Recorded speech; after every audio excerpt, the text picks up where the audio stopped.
Il figure actuellement et depuis un certain temps sur la liste des 10 personnes les plus recherchées du FBI. La traque du présumé baron de la drogue et ex-snowboarder olympique Ryan Wedding s'intensifie. On ne devient pas baron de la drogue et on n'échappe pas à la loi.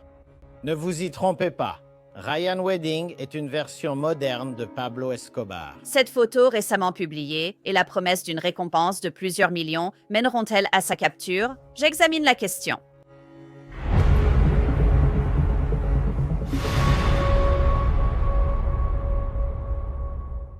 Bienvenue dans Crime Fixe, je suis Angenette Lévy. Ryan Wedding est l'un des criminels les plus recherchés par le FBI dans le monde entier. Et ce n'est pas à cause de ses talents sur les pistes. Wedding a autrefois été snowboarder olympique. En 2002, il a en fait concouru pour le Canada. Mais après cela, les choses ont changé. Selon le FBI et la procureure générale des États-Unis. Wedding est l'ancienne olympienne du Canada qui est maintenant la chef d'une organisation criminelle transnationale. Il figure actuellement et depuis un certain temps sur la liste des 10 personnes les plus recherchées du FBI. Il contrôle l'une des organisations de trafic de drogue les plus prolifiques et violentes au monde. Il est actuellement le plus grand distributeur de cocaïne au Canada. Wedding collabore étroitement avec le cartel de Sinaloa, une organisation terroriste étrangère, pour inonder non seulement les communautés américaines, mais aussi canadiennes de cocaïne provenant de Colombie. Son organisation est responsable de l'importation d'environ 60 tonnes métriques de cocaïne par an à Los Angeles, via des semi-remorques venant du Mexique. Pour mettre cela en perspective, 60 tonnes métriques représentent environ 40, le poids de 40 voitures standards. Imaginez ça, c'est la quantité de cocaïne, le poids de 40 voitures qu'il fait entrer dans notre pays chaque année. C'est incroyable et difficile à imaginer. La procureure générale, Pam Bondi, affirme que Ryan Wedding fait entrer chaque année l'équivalent du poids de 40 voitures en cocaïne dans le pays. Un acte d'accusation supplémentaire visant Wedding et d'autres personnes pour plusieurs crimes déclare l'organisation criminelle Wedding, une entreprise de trafic de drogue valant 1 milliard de dollars et le plus grand fournisseur de cocaïne au Canada, opérait au Mexique, en Colombie, au Canada et aux États-Unis, entre autres. L'organisation Wedding se procurait la cocaïne en Colombie, la préparait et la testait dans des cuisines à cocaïne avec un groupe néo-paramilitaire colombien et un cartel. Les autorités fédérales disent que l'organisation vise uniquement à enrichir ses membres, avec Wedding tout en haut, suivi de son bras droit, André Clark, et d'autres complices en dessous d'eux. L'acte d'accusation stipule: les membres et associés de l'organisation criminelle Wedding ont commis, tenté ou conspiré pour commettre, ainsi que menacer des actes de violence, dont des meurtres, pour maintenir, protéger et développer les activités de trafic de drogue de l'organisation criminelle Wedding. Les fédéraux disent que Ryan Wedding est devenu baron de la drogue en 2011 en créant l'organisation criminelle Wedding et que le meurtre était un des moyens utilisés par Wedding et ses complices pour faire croître leur entreprise. Et d'après les photos qu'ils ont publiées, il semble qu'ils le surveillaient depuis un certain temps. L'une des raisons pour lesquelles le ministère de la Justice tient tant à Ryan Wedding, il est accusé d'avoir fait assassiner un témoin fédéral pour empêcher sa propre poursuite. L'acte d'accusation stipule: la prévenue par Adkar, ainsi que d'autres personnes connues et inconnues du grand jury, conseilleraient à la prévenue Wedding et à Clark que le meurtre de la victime A leur serait bénéfique en entraînant l'abandon de l'acte d'accusation fédéral contre eux. Dans la procédure d'extradition concernant Wedding et les affaires connexes, soit abandonnée, la prévenue Wedding aurait mis une prime de plusieurs millions de dollars sur la tête de la victime A et aurait fait appel au service des prévenus Flores et Ona pour localiser et tuer la victime A. Et les fédéraux affirment qu'il y a eu d'autres victimes de violence. L'acte d'accusation indique accusation. Les prévenus Wedding et Clark auraient donné l'ordre de tuer CC1, pensant que CC1 leur avait volé environ 200 kilos de cocaïne. Clark aurait fait appel au service d'une équipe de tueurs à gages basée au Canada pour assassiner CC1. Des membres du complot auraient pénétré par effraction dans une maison louée par les victimes B, C et D, tué B et C et grièvement blessé D. L'acte d'accusation supplémentaire s'étend longuement, expliquant les différentes façons dont Wedding et ses co-conspirateurs sont accusés d'avoir transporté de la drogue à travers les États-Unis. Des photos montrent des briques de drogue camouflées en œuvres d'art. L'une d'elles est estampillée d'un flocon de neige. Aucune ironie là-dedans. Une autre avait un chien. Une autre était décorée avec Tony le tigre des céréales. Le FBI a publié des photos de Ryan Wedding le mois dernier et a annoncé qu'ils offraient une récompense de 15 millions de dollars pour sa capture. Ils ont publié une photo plus récente. Celle-ci montre Ryan Wedding torse nu dans un lit avec un tatouage sur la poitrine. Une publication du bureau du FBI de Los Angeles sur X a indiqué « Le FBI diffuse une photo récente de Ryan, l'un de ses 10 fugitifs les plus recherchés. Wedding, la photo aurait été prise de Wedding au Mexique pendant l'été 2025. Ryan James Wedding est recherché pour avoir prétendument dirigé et participé à une opération de trafic de drogue transnationale qui expédiait régulièrement des centaines de kilogrammes de cocaïne de la Colombie via le Mexique et le sud de la Californie jusqu'au Canada et ailleurs aux États-Unis. De plus, il est allégué que Wedding était impliqué dans l'organisation de plusieurs meurtres afin de faciliter ses crimes liés à la drogue. On ne devient pas baron de la drogue et on n'échappe pas à la loi. Ne vous y trompez pas. Ryan Wedding est une version moderne de Pablo Escobar. C'est une version moderne d'El Chapo Guzman. Ce ministère de la Justice et ce FBI travailleront avec nos homologues canadiens et les responsables gouvernementaux du monde entier pour le traduire en justice. Il est responsable de l'organisation d'un programme de narcotrafic et de narcoterrorisme, comme nous n'en avons pas vu depuis longtemps. Il n'échappera pas à la justice. Pour parler de la traque de Ryan Wedding, je souhaite faire intervenir Bobby Chacon. C'est un ancien agent du FBI et il est aussi avocat. Bobby, c'est une histoire incroyable pour moi, une histoire vraiment effrayante. Je veux dire, tu as quelqu'un qui est un athlète olympique. Quelle chute incroyable, une véritable descente aux enfers. Tu sais, en 2002, c'était il y a longtemps, bien sûr. Mais ensuite, tu sais, en 2011, ils disent qu'il devient comme ça, tu vois, un baron de la drogue au même niveau que Pablo Escobar. Et il ordonnerait des assassinats sur des gens et il serait prêt à éliminer toute personne qui se mettrait en travers de son chemin. Donc, les fédéraux le veulent vraiment, vraiment. Ils disent même qu'il a assassiné un témoin du gouvernement, et qu'il a ordonné le meurtre d'autres personnes. Alors, dis-moi, si tu es une fédérale, à quel point tu veux attraper ce type? Oui, c'est une histoire incroyable, comme tu l'as dit, Angenette. On pourrait penser que ce gars avait d'autres ambitions de carrière. Bien sûr, un athlète olympique peut généralement transformer cette renommée et ce succès en un mode de vie beaucoup plus légitime à l'avenir. Tu sais, je connais beaucoup de snowboarders olympiques. J'ai travaillé pour le FBI aux Jeux olympiques de Salt Lake City en 2002 et c'est vraiment un genre incroyable.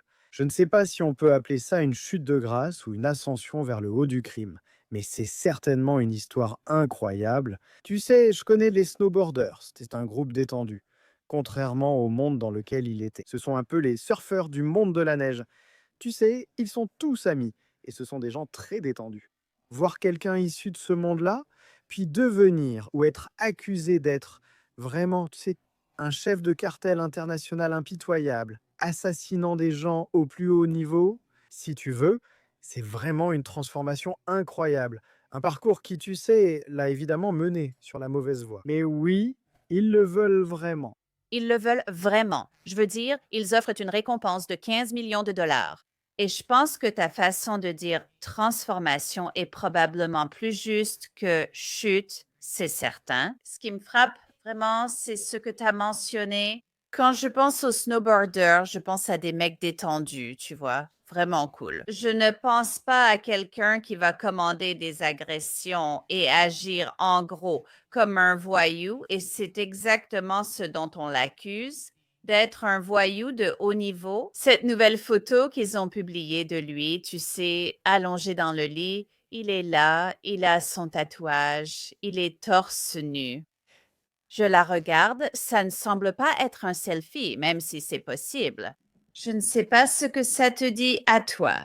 Pour moi, c'est presque intime, comme une conversation sur l'oreiller. Je me demande, est-ce qu'une femme a pris et transmis cette photo? Ouais. C'est quoi ce qui se passe ici? Est-ce que nous... Je veux dire, je pense que quand j'ai vu ça la première fois, je veux dire, cicatrice, marque et tatouage sont des termes standards utilisés par les forces de l'ordre pour identifier des personnes. Et tu sais, et je pense que quand j'ai vu cette photo pour la première fois, je pense que le tatouage est bien plus important que le visage. Il voulait enlever ce tatouage. Et si tu remarques, le tatouage est bien visible sur sa poitrine là. Et c'est un grand tatouage. Et c'est un tatouage assez unique. Et je pense que tu sais, quelqu'un qui vit au Mexique, qu'est-ce qu'on fait au Mexique? On va souvent à la plage, hein, il fait chaud là-bas, on s'allonge au soleil. Donc je pense qu'il voulait te faire disparaître cette image maintenant. Regarde, il a une barbe sur la photo. On peut se raser la barbe, se teindre ou se couper les cheveux. Et il y a aussi évidemment des rumeurs qui circulent disant qu'il aurait eu recours à la chirurgie esthétique ou autre. Maintenant, pour modifier ce tatouage, il faudrait soit le recouvrir d'encre noire, soit tenter de l'enlever.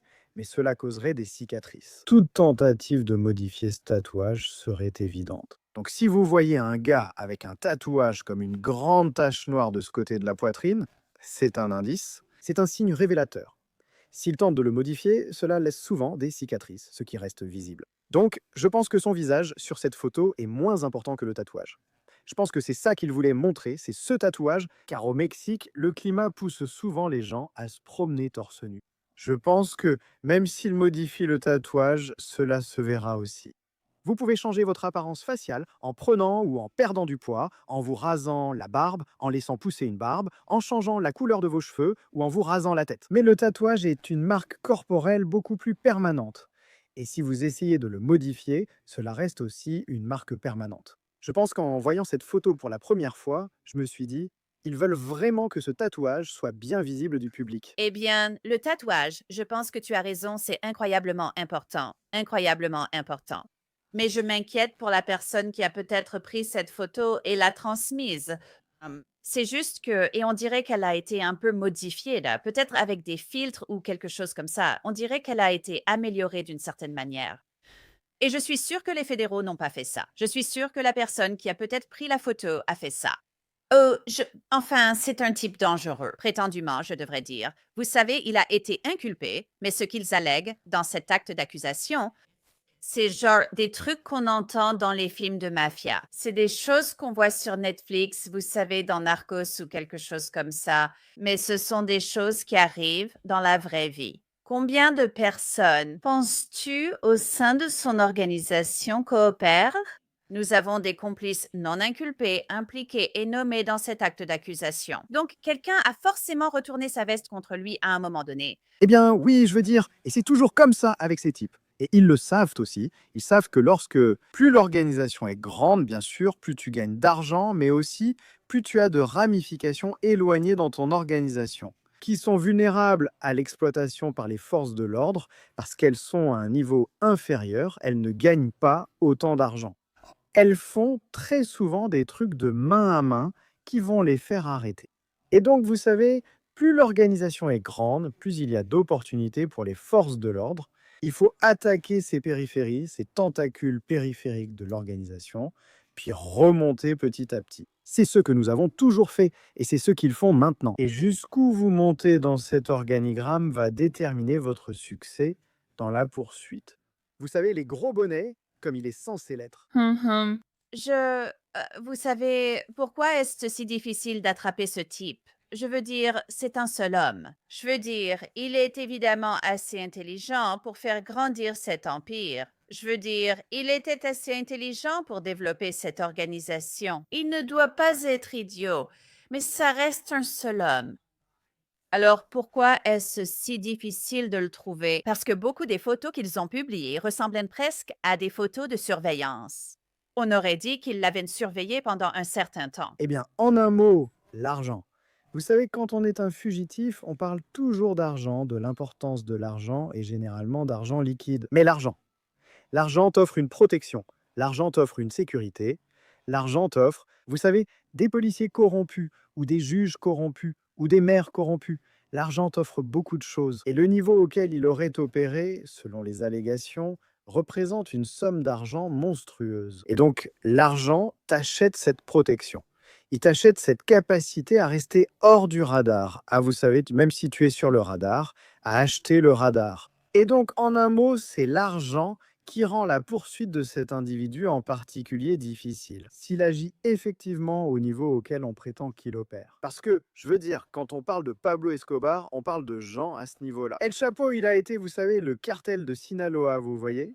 Opérer à ce niveau implique une somme d'argent énorme, qu'ils doivent rester en cavale pour rester à l'abri des forces de l'ordre. Mais il y a aussi une récompense de 15 millions de dollars qui est offerte. Je veux dire, est-ce que dans ce monde de cartel de la drogue, j'imagine que 15 millions, peut-être si vous faites partie de ça ou de cette organisation ou de son cercle rapproché, qui n'a pas été arrêté, inculpé et accusé, 15 millions de dollars, c'est de la petite monnaie. Je ne vais pas le dénoncer pour 15 millions de dollars. Non, ce n'est pas une petite somme. Durant mon travail avec de grandes organisations internationales de trafic de drogue, j'ai constaté qu'il y a toujours un groupe de personnes dans cette organisation qui sont montées aussi haut qu'elles pouvaient en monter. Ce sont un peu les cadres intermédiaires, si on considère cela comme une entreprise. Et ils sont marginalisés, ils sont insatisfaits de leur progression parce qu'ils ont stagné dans l'organisation. Ils n'iront pas plus haut et ils gagnent ce qu'ils gagnent. Et vous savez, ils deviennent un peu jaloux, un peu envieux, peu importe. Et ils ne gagnent pas autant d'argent que les gars au-dessus d'eux. Et s'ils ont la possibilité de voir, oh, 15 millions, je peux partir. Si j'avais 15 millions, qu'est-ce que je pourrais faire? Je pourrais devenir anonyme. Je pourrais tous les dénoncer et m'acheter une petite île quelque part et disparaître. C'est une grande incitation, d'où leur insistance sur ces 15 millions. Des personnes dans leur organisation sont probablement mécontentes pour diverses raisons, comme c'est souvent le cas dans les grandes structures. Et donc cet argent peut représenter pour eux ce billet de sortie de cette vie, parce que généralement cette vie se termine par ta propre mort avant la vieillesse. Et donc ça pourrait être un billet de sortie. Ça pourrait être votre dernier, vous avez pensé à partir, vous vouliez partir, vous ne saviez pas comment partir. Et maintenant, ce genre de paie peut vous donner, vous savez, et si jamais vous tombez dessus, vous savez, il pourrait vous offrir la protection des témoins ou autre chose, et vous recevrez quand même l'argent. Ça, c'est une grande tentation pour les gens. Combien de temps pensez-vous qu'il faudra pour attraper Ryan Wedding? S'ils arrivent à l'attraper. Je pense que cela dépend de plusieurs choses. Ça dépend des gens dans son organisation. S'il a énervé quelqu'un, si quelqu'un est mécontent de sa façon de diriger. Parce que quand quelqu'un accède à un poste de direction dans une de ces organisations, ce n'est généralement pas linéaire. Et c'est généralement au détriment de quelqu'un d'autre qui pensait qu'il allait accéder au poste de direction suprême. Il y a souvent des factions dans ces organisations qui rivalisent pour la première place. Nous voyons cela dans les familles mafieuses, nous le voyons dans les cartels. Et donc vous savez qu'il est monté au sommet. Oui, c'est vrai, d'autres pensaient aussi qu'elles auraient dû atteindre le sommet. Et donc cela dépend de leur niveau d'insatisfaction, à quel point ils sont en colère de ne pas avoir obtenu la position la plus élevée. Il pourrait être utile pour une poursuite gouvernementale selon l'argent. J'ai eu un baron de la drogue qui s'est enfui en Jamaïque. C'était un ressortissant jamaïcain, il est retourné sur l'île de la Jamaïque. Ça m'a pris un certain temps, il avait beaucoup d'argent, ça m'a pris 7 ans. Ils l'ont placé en garde à vue, retardé l'extradition, puis l'ont extradé vers les États-Unis faute d'argent. Mais tout tournait autour de l'argent. Tout dépendait de l'argent qu'il avait pour le garder hors de prison. Une fois en prison, il utilisait l'argent restant pour retarder l'extradition. Et finalement, il a manqué de cet argent et ils l'ont alors extradé. Donc, cela dépend aussi de combien d'argent il a à sa disposition. Maintenant qu'il est recherché et présent partout dans les médias, peut-il encore être efficace comme chef de cette organisation? Donc, cela va déterminer combien d'argent il a ou l'accès à l'argent qu'il possède. Donc, encore une fois, cela revient souvent à l'argent. Et donc, qu'est-ce qu'il a vraiment cette position de leader? Est-ce qu'elle est solide pour lui? Tu sais, est-ce qu'il peut rester dans un manoir mexicain au sommet d'une montagne avec la sécurité tout autour de lui? Combien de temps? C'est cher, combien de temps peut-il faire ça? Est-ce qu'il dirige toujours l'organisation? Tout dépend de ce genre de choses. Plus il devient célèbre, John Gotti, dans le milieu de la mafia, a été le premier à devenir une figure publique et à en tirer profit. Ils n'ont jamais vraiment voulu être sous les projecteurs, donc plus on le rend célèbre, plus on le fait connaître, et espérons-le, moins il pourra être efficace pour diriger cette organisation. Je ne sais pas si c'est vrai, mais vous savez, c'est une théorie qui est parfois suivie. Tu penses qu'il voyage juste partout avec beaucoup d'argent liquide, tu sais, des liasses de billets cachés pour pouvoir bouger beaucoup s'il en a besoin? Oui et non, je pense qu'il a beaucoup d'argent liquide. Mais aussi, tu te souviens, ces cartels se sont profondément enracinés dans une grande partie de la société mexicaine, dans des organisations légitimes ou semi-légitimes. Ils ont des entreprises dont ils peuvent tirer un salaire, comme ce qui ressemble à un salaire légitime. Ils pourraient donc toucher un salaire d'une entreprise sous un faux nom, recevoir un chèque chaque semaine, tu vois, ou autre. Donc oui, il pourrait avoir de l'argent liquide et il pourrait avoir ce qui n'est pas vraiment légitime, mais une source de revenus apparemment légitime en étant employé dans l'une de ces entreprises que le cartel possède et contrôle réellement. Alors, est-ce qu'il est sur la... Je ne pense pas qu'il se déplace beaucoup, parce que plus on diffuse d'images de lui, moins il a envie de bouger. Parce que si tu es en public, tu sais que les membres de ton cartel peuvent être loyaux, mais le grand public ne l'est peut-être pas. Donc, s'il est, tu sais, en train de manger dans un restaurant ou, tu sais, quelque part en public, quelqu'un d'autre pourrait le reconnaître. Il restera sans doute discret ainsi, ayant sûrement assez d'argent pour mener une vie très luxueuse. Et comme je l'ai dit, assis dans un manoir au sommet d'une montagne quelque part, profitant, tu sais, de la vie, ayant, tu sais, tout fait pour lui. On lui apporte la nourriture, on lui cuisine, peu importe. Mais je pense qu'en ce moment, il va probablement rester loin des projecteurs. Eh bien, nous resterons attentifs à toute nouvelle photo qu'ils publieront et à savoir s'ils parviennent réellement à le capturer. Bobby Chacon, merci beaucoup. Merci de m'avoir invité. Toute personne ayant des informations sur la localisation de Ryan Wedding peut contacter le FBI sur WhatsApp, Signal ou même Telegram au 424-495-0614. Ils peuvent aussi contacter leur bureau local du FBI ou signaler sur tips.fbgov. Et c'est tout pour cet épisode de Crime Fix. Je suis Angenette Lévy. Merci beaucoup d'avoir été avec moi. Je vous retrouve ici la prochaine fois.